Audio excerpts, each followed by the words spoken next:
Touchée par des années de troubles politiques, l'industrie du tourisme en Égypte s'attend à une croissance modérée en 2015.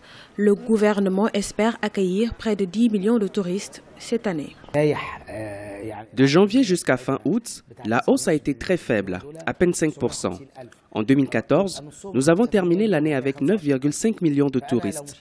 Mais je pense que si nous poursuivons sur ce même rythme, les chiffres pourraient passer à 10 millions, voire 11 millions de visiteurs. Nous espérons donc augmenter considérablement ces chiffres. Le secteur du tourisme constitue une manne importante pour l'économie égyptienne. Il a été durement touché par les événements qui ont secoué le pays depuis 2011.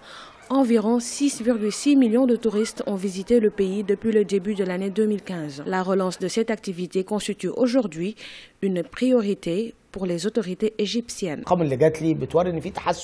Si nous parlons de priorité, il faut prendre en compte le flux touristique.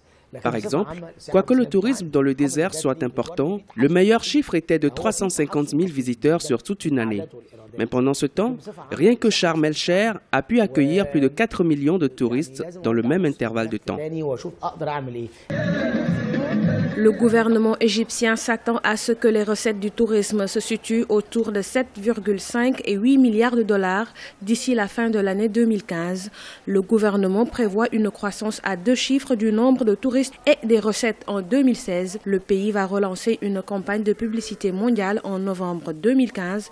Objectif, attirer les touristes et les investisseurs locaux et internationaux.